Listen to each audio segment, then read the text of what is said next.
Chris Cuomo here. Welcome to NewsNation. We're focused on problems and solutions. So let's get after it. Elon Musk, how is he to be perceived? What are his motivations? Who would know better than the man who made him? His father will be on tonight, and we'll ask him about his son, what motivates him, and what people should know about him that they don't already. Now, in terms of the news, I know people have moved on, but the fires haven't in California. We have a problem with compassion fatigue. If you cared then, care now. This is the northeast section of LA County. We didn't talk about this part much, but there's fuel there. Once again, there are big winds, and now the fire is once again devouring thousands of acres in just hours, over 8,000 acres so far. Were they ready for this one? Do they have what they need, or did all the help go home? We're going to monitor it throughout the show, bring you the latest from Los Angeles. I have one of the fire chiefs on the ground who's ready to report if the situation warrants it. I also tonight wanted to pause on a moment that happened that could only happen in America. Why? Where else does a poor kid with an addicted parent and no real prospects in a dead poor area of Appalachia,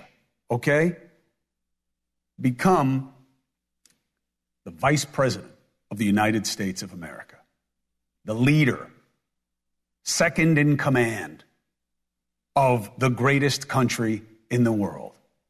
Look where J.D. Vance works now, the 50th VP at only 40 years of age. He entered the Oval Office for the first time. Speaker Johnson actually shot it on his cell phone. Take a listen. Good to see you. Good to see you too. Wow. This is J.D. Vance's first time to step into the Oval Office. Wow. It's incredible. This is incredible. You don't have to appreciate him or his politics to appreciate that this is the American dream in effect. Now, what do I hope? I hope that he uses this opportunity to do as much for as many as he can. Now, that is also the charge for each and all of us, certainly in my position, and it takes me to how to analyze the administration's early efforts and ambitions. Let me take the easy route first. I'll tell you how not to do it. By analyzing Trump's words and playing gotcha that he doesn't know this and he was wrong about that and he exaggerated this, that's not policy. I know some will say every word out of a president's mouth is policy. Not with Trump, okay? It's not about what he said. Listen to what he says, but pay attention to what he does, okay? So we have to distinguish when you do make a change. Are you doing something to fix a problem versus merely changing the problem? How do we see that? Look at DEI through that lens and the early immigration actions, all right? Two big things. Now, on its face, diversity, equity, and inclusion are the basic ideas behind America. The question is, how are those ideals realized or not? The political argument that helped Trump win is that efforts to force DEI have gone too far and become a form of discrimination in themselves. That when you mandate hiring or acceptance on the basis of diversity as a top priority, you may wind up prioritizing things other than merit. That standards are reduced to accommodate inclusion, that merit can be substituted by race. Of course, the reason there was a push for more attention to DEI and to make it happen is because regardless of merit, minorities were not being given opportunity. For example, in 1980, all of the CEOs of the top 50 Fortune 500 companies were white. Now, is that merely because they were all the best? Probably not. Then again, today, only 37 of the top 50 CEOs are white men. Is that because the 23 people of color are better than any white applicants? Probably not. So, there's a change, but did it just change what the problem is, or did it fix what the problem was? Now, why can I make this assumption that they probably weren't the best and probably the people of color who were brought in weren't better than any white applicants? Why can I say that? Because I've heard little else than that from people who hire corporations, from people who have to do admissions at schools. They did see DEI as having become a burden, and that what mattered most, which was hiring or accepting the best, was no longer the goal. So you have to get back to first principles. I wish the first principle were that race is not a thing. We created it. You rip the skin off a guy like me and a black guy, you're not going to tell the difference. But we did create race, and too many make it relevant for the wrong reasons. So how do you balance fairness and diversity? The answer is talent.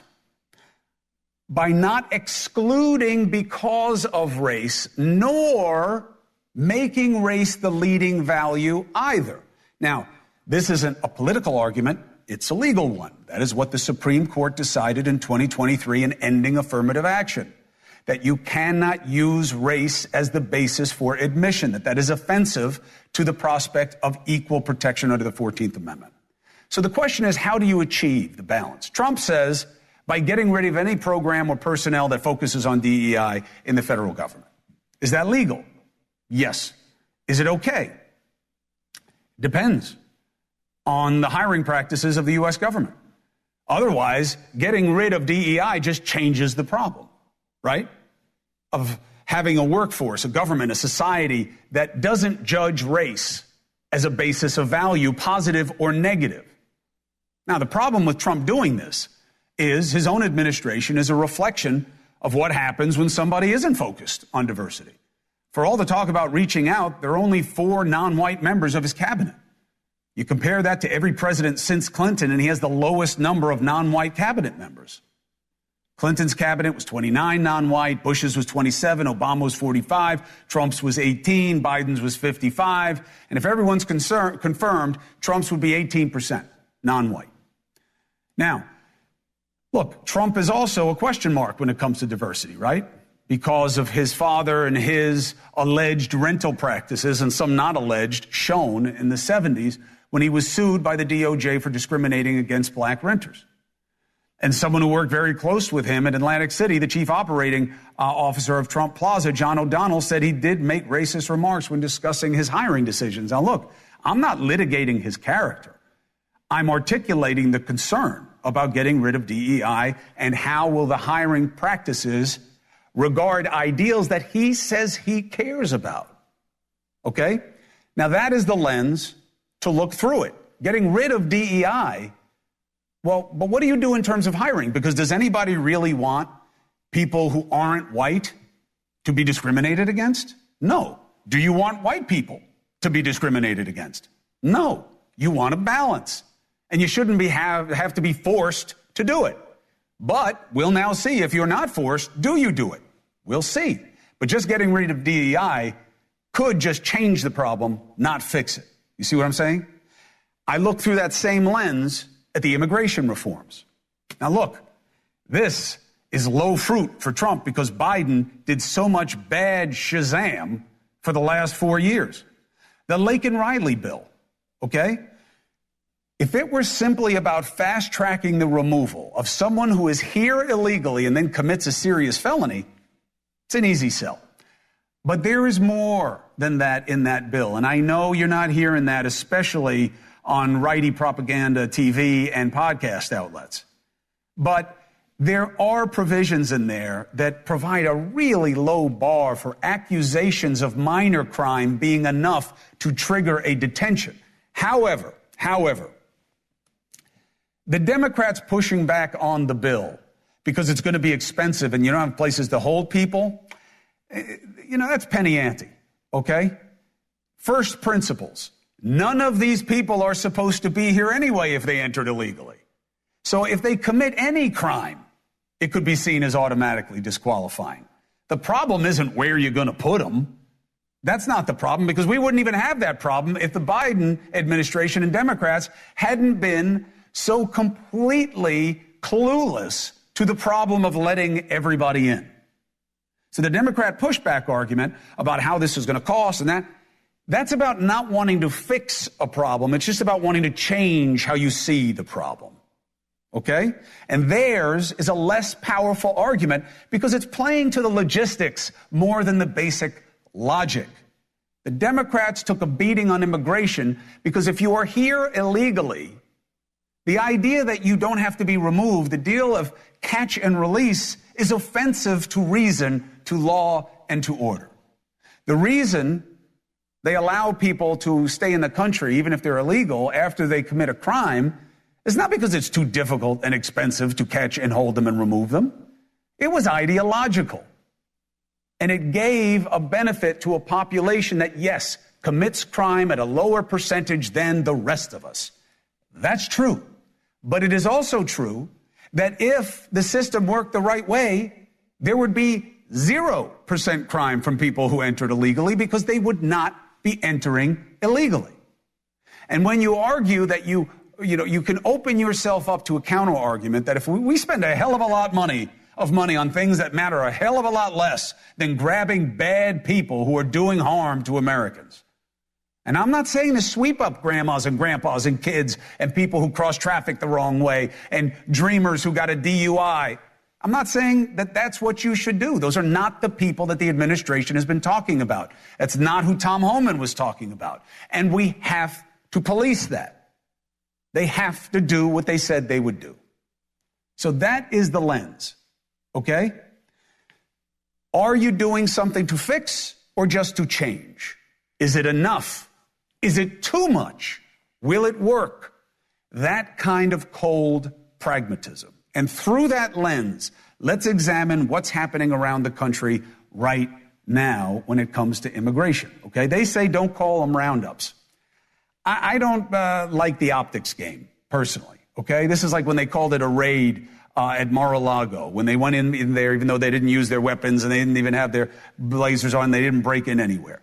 Call it what you want, okay? The nation's border czar, Tom Homan, said that ICE agents in their first day under Trump's new directive arrested 308 illegal migrants that he called serious criminals. Today, the White House announced roughly 1,500 active duty military are going to be sent to the border to aid Border Patrol and join more than 2,000 other troops already there. The Trump administration says this is just the tip of the iceberg. Is this fixing or is it just changing the dilemma?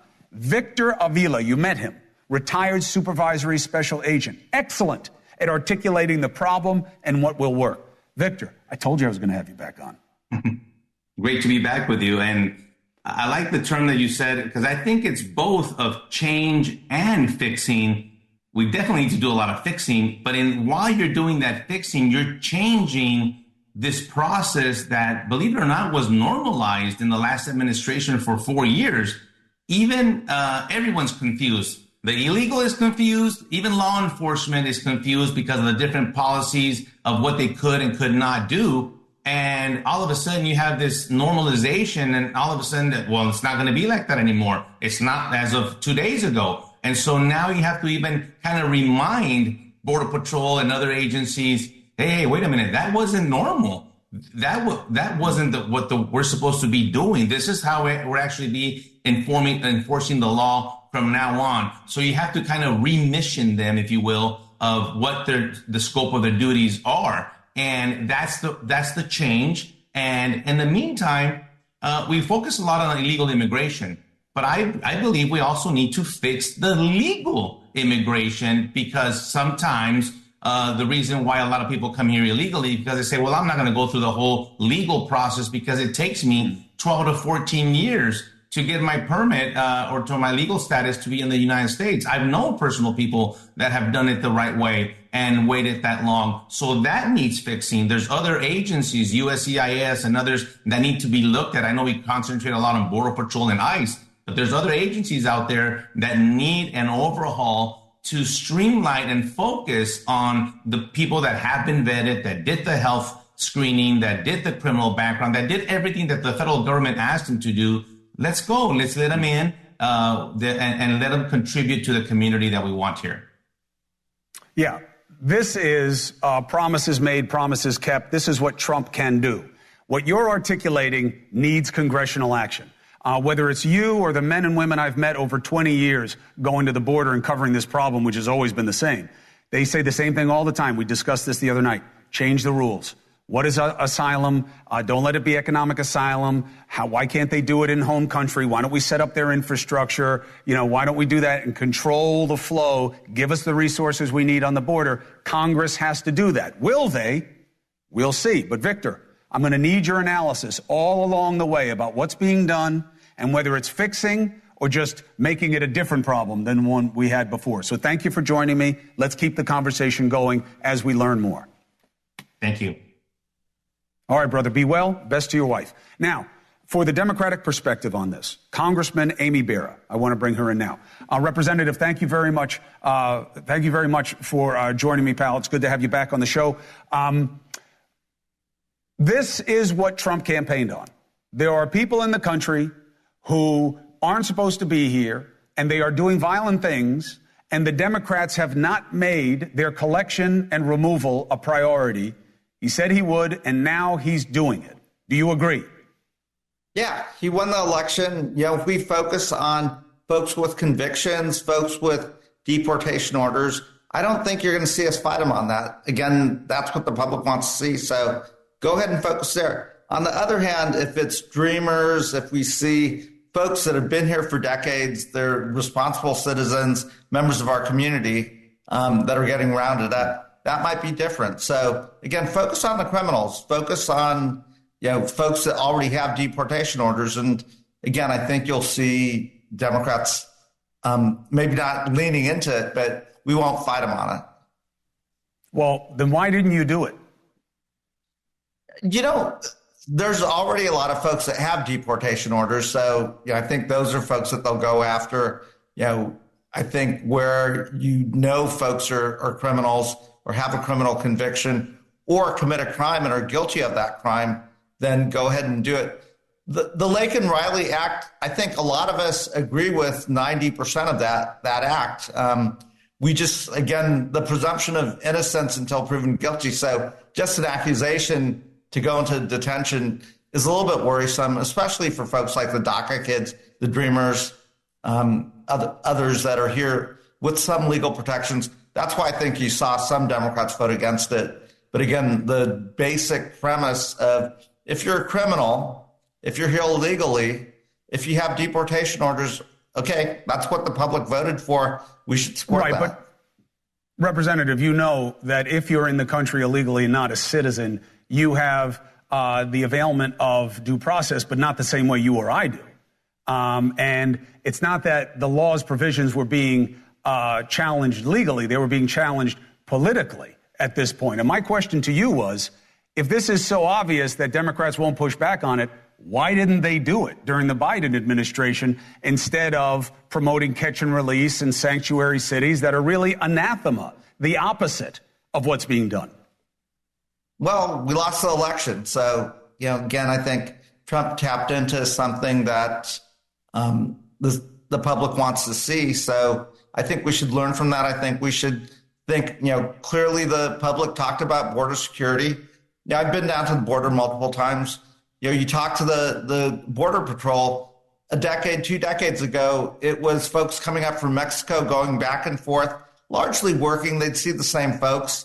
I think we turned a blind eye to that. These were folks that, were helping our economy, and, it's changed though, right? So you have folks from Central America, you have Venezuelan refugees, migrants. I think the public has said, this is a different set of folks that are showing up on the border. Mm-hmm. And it's, you see Indians, you see Chinese, you see others from all around the world. I get it. They're human beings and legitimately they want a better life. But if we pay attention to the election, the public said, well, wait a minute, this is different. Right. Look, doing my research on you, you are seen as a fair broker. You are seen as a Democrat who wants to make deals, who wants to create progress. If you work with the Republicans and reform this system, legal and stopping illegal entry, your constituents are going to thank you and they're going to reward you. You're right. Your party got the optics wrong on this in terms of what policies were valued by the majority of Americans. The question is, do you lean into that or do you lean into the left flank that has some diluted idea? Last word to you. I think we lean into the pragmatism, right? There's a deal to be had here. We did pass a bipartisan deal to modernize the farm worker legislation. We need those folks. Give them some legal protections, construction industry, others. So, and then on the high skilled end, if we educate them, if they get their PhDs here, we ought to give them a green card. We ought to want the best and the brightest from around the world to be here. The dreamers, these are kids that came here as children. This is the only country they know. We ought to figure out a way to protect them. So there's a deal to be had here. Senator Langford, Senator Sinema, I thought gave a valiant effort to put something together. Let's dust that off. Let's think about what we could do. Trump wants to secure the border. We'll work with President Trump on that. Let's get the criminals out of the country, and then let's get a deal together. I like the way you're talking. I'm smelling what you're cooking, and I'll be watching the whole process and inviting you back as this deal is suggested. Let's see who lines up to make a difference and who doesn't. And I hope you're on the right side of it, and I look forward to giving you an opportunity, Representative, to make your case of what you're for and what you're against right here. Great. Thank you. Be well. All right. You too. God bless and be well. 4 minutes and 5 seconds coming up.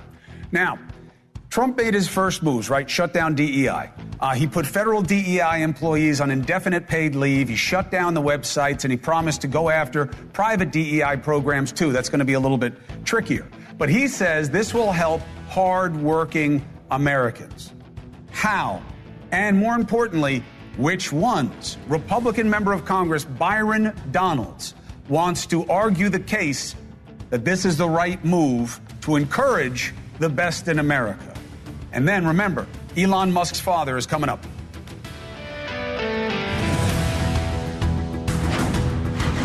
Earlier today, President Donald Trump effectively ended all DEI programs, diversity, equity, and inclusion, inside the federal government. Trump says this will help hardworking Americans. How and which ones? Joining me now, Florida member of Congress, Republican Byron Donalds. Good to see you. Happy New Year to you and the family.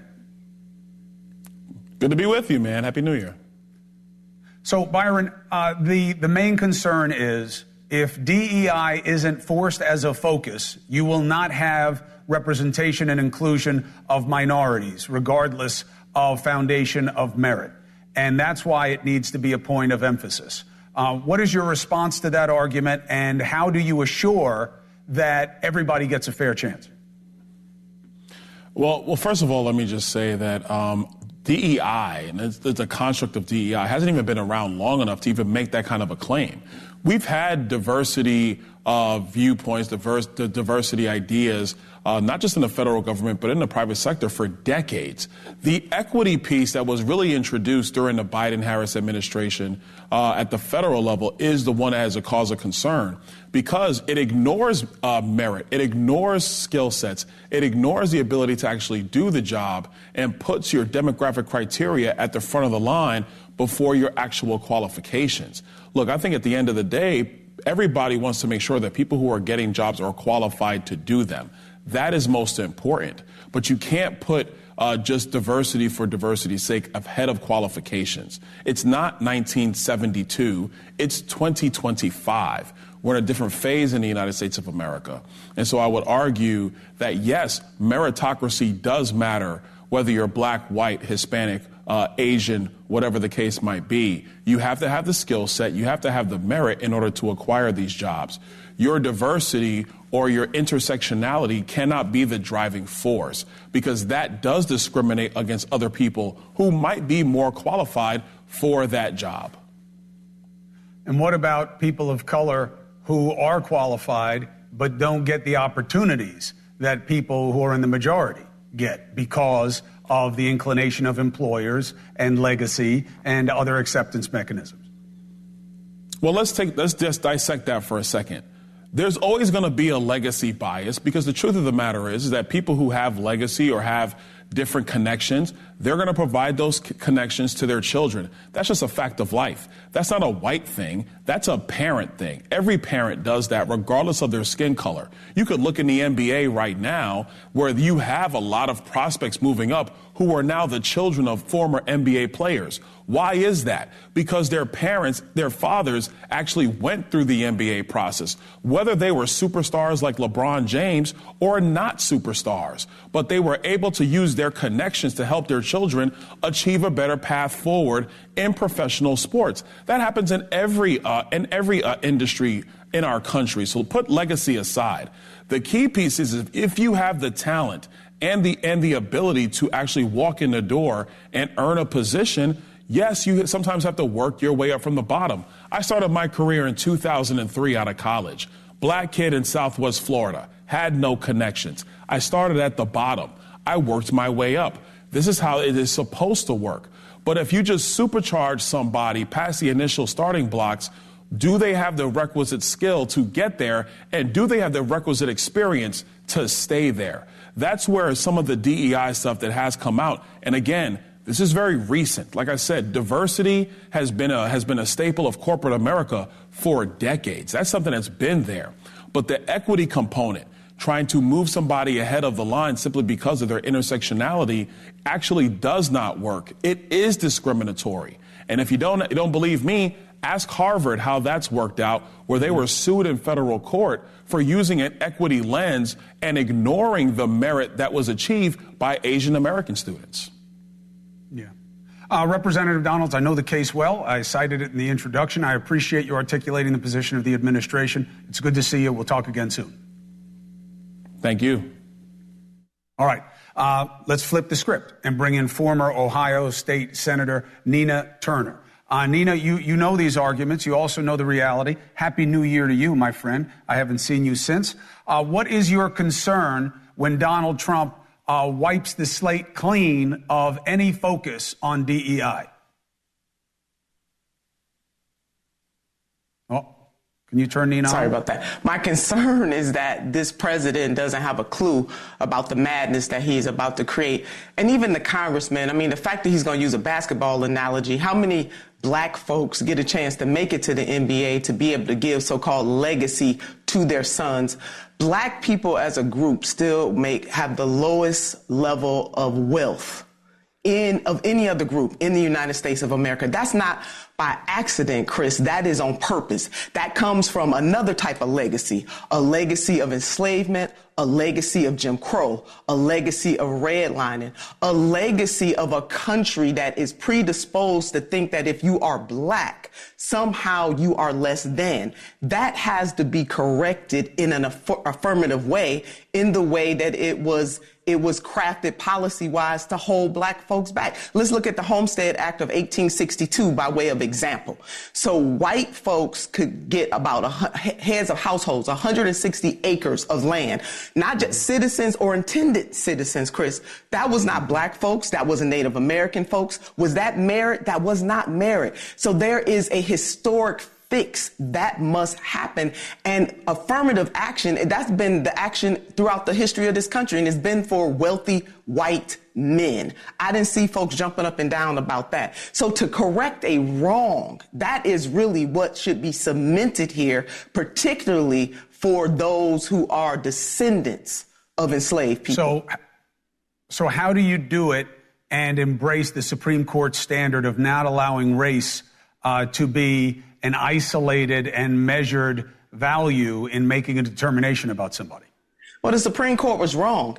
And that's where you got to have a Congress with courage that is willing to make crooked paths straight. And just as we celebrated the life and legacy of Reverend Dr. Martin Luther King Jr., let me add that as Reverend King analyzed what was happening to black people in this country, he talked about the fact that this country was going to have to do extra correction for black people. And so what we should be up in arms about is that there have been countless numbers of black people who have been discriminated against just because they're black. Chris, you and I know that sometimes even names, you hear about file 13. If somebody that's hiring who's predisposed to disregard black folks or other people of color. They'll look at their name and put it in file 13. So we can't put our heads in the sand and say that this is somehow reverse discrimination. It is not. Programs have to correct the wrongs that have happened generation after generation. We're going to have to use the court systems, as black people have had to use all along, to even get some of the gains that we have now. And we have got to have Congress people who understand that these types of initiatives are not against any other group. It is to make crooked paths straight. I am actually offended that President Donald J. Trump has decided to, as much as he said he want to stand up for working class people, now he's just going to carte blanche put folks who work for the federal government, public servants themselves, and put them on leave. And then they probably, Chris, may not even get their jobs back. This is the wrong way to address this. Nina Turner, thank you for making the case. Appreciate you. As the actions take hold and we see their effect, we will keep the discussion going, and I look forward to having many with you this year. Thank you for making the case. Thank you. 4 minutes and 30 seconds. You heard both sides. You understand what the policies are involved. Now you can analyze it through that lens, and you decide. Now, there's a lot of talk about Elon Musk, what he's about, what he wants. Most recently now, what he did with his hand. We know what kind of amazing engineer and innovator he is. But what about his character, this young man from South Africa? What is the legacy of being from that place? There's a lot of suggestions. Who would know better than the man who made him? His father, Errol Musk, joins me next for his first U.S. TV interview.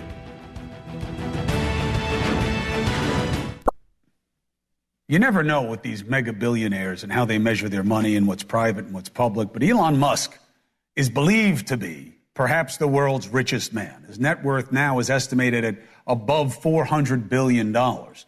After co-founding and then selling PayPal, he set his sights to the stars by founding the space rocket company SpaceX. He has ambitions to get to Mars. All right, now, SpaceX accounts for 90% of all rockets that he builds and launches reusable rockets now. And of course, we know about his work at Tesla, just changed the car market, right? Then he purchased Twitter.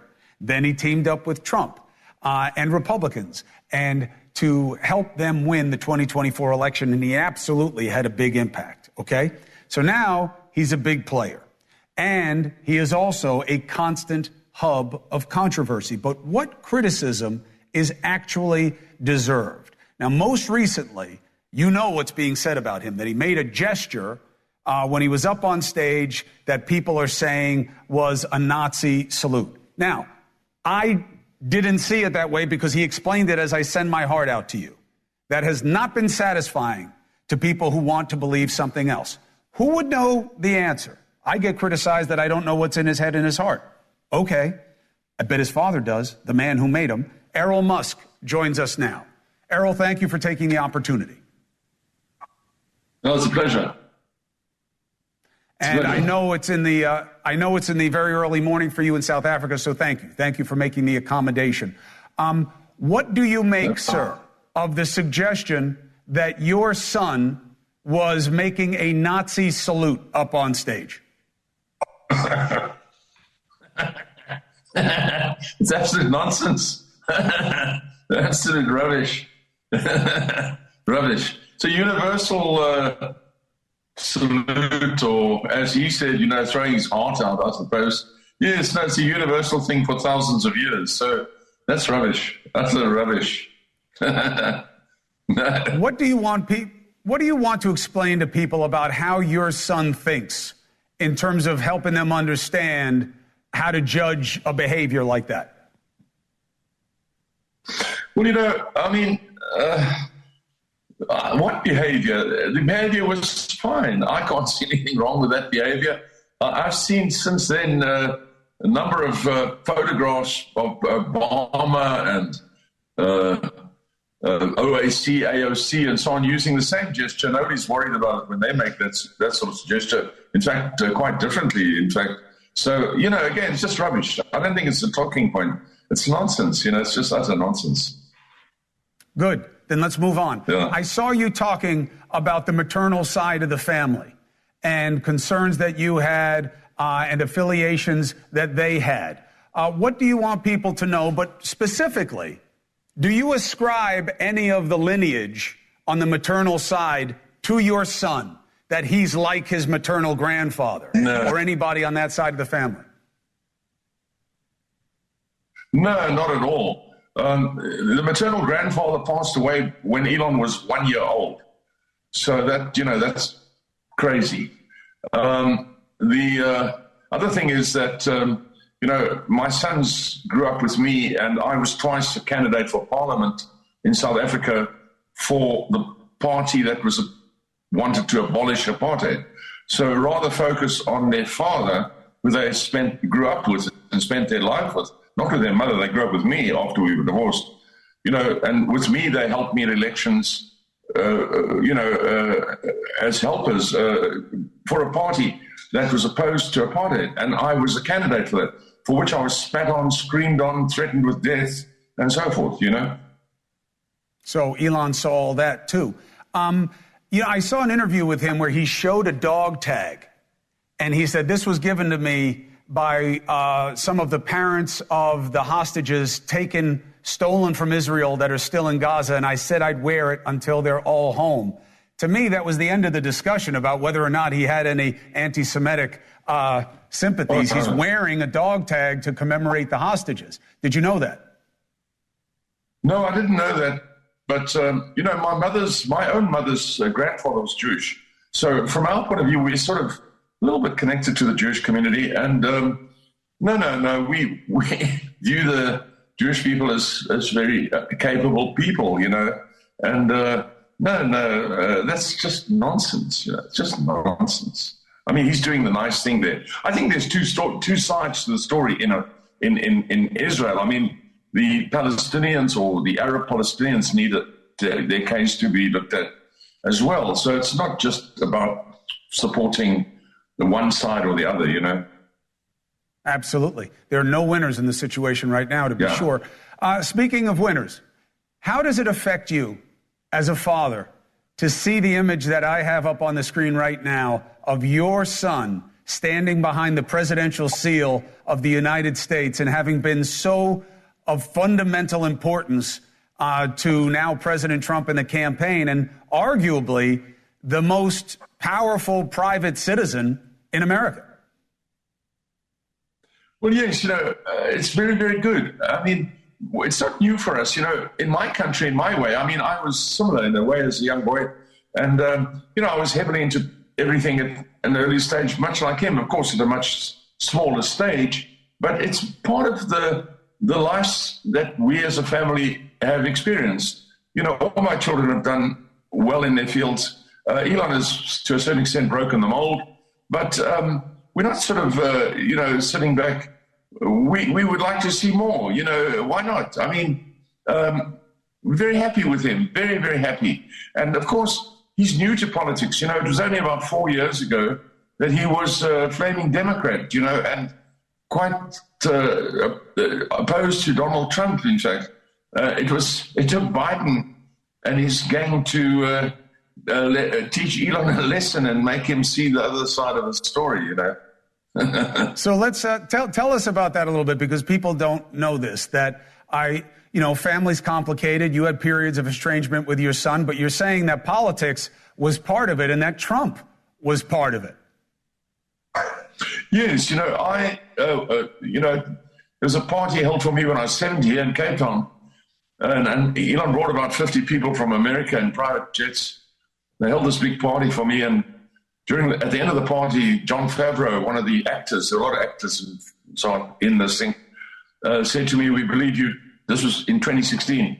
"You support Trump?" And I said, "Well, yes, I do." And the whole place, broke up into a cacophony of laughter. And, it was quite embarrassing for me and my two boys. And then they said to me, "Well, why?" And I said, "Well, he's just like us," which brought on more laughter. And so after that, I was left alone in that restaurant, and my sons came to me and said, "Couldn't you have just said something else, like, I don't know, or I'm not sure?" And, and they gave me a big dressing down and were very angry. I've never seen my younger son so angry, in fact. And we never spoke about it after that for a long time. Even though I made my trips there, we just didn't talk about things like that. And so I was quite we've never even discussed it since he's changed. Because as a father, I don't have anything I'm not sort of wanting to say to him, I told you so or anything like that. But he started changing when Biden invited all the electric car manufacturers to the White House in 2021, but didn't invite Tesla. Tesla had built 1 million cars, and the other 5 manufacturers had built 26 and hadn't even sold one, and Elon had sold all his. So Elon couldn't understand that. He started calling Biden a lunatic and the government loony. And the result was that I said to him, you're making political statements. These people aren't going to find this funny. They'll kill you. But you've got good bodyguards. And then after that, he saw an absolute deluge of statements on Twitter telling him he's a piece of this and a piece of that, and he must be deported. And he couldn't understand it because he'd always thought he was doing good things. He was doing good things. And then they told him that Twitter is actually an arm of the Democratic government. It's not really, it's being run by the FBI for the Democrats. And he said in that case, he's going to buy it. And at that time, we thought Twitter was worth $7 billion for its database and so on. But in fact, they forced him to pay $44 billion, but he did it anyway and put an end to that. And then, of course, the rest of the story, he then joined with Trump. And he's now fully with Trump. And as he said at the election, civilization has been saved. I'm inclined to agree with him on that. I live in a country where we've had DEI for 30 years. And this was a very, very highly functioning country. Our currency was the second most valuable currency in the world. Since we've had DEI, the country has completely collapsed. We don't have any functioning departments anymore. All our government departments sort of half run, if they run. So we don't have a functioning airline anymore. We don't have a functioning railway system. We don't have a functioning post office. We don't have a functioning anything anymore. I get it. So that's South Africa from DEI. I get it, and it's an important context to help understand where Elon's coming from in terms of what's shaping his decisions and what's changed his point of view. So, Errol, I appreciate you giving us this perspective.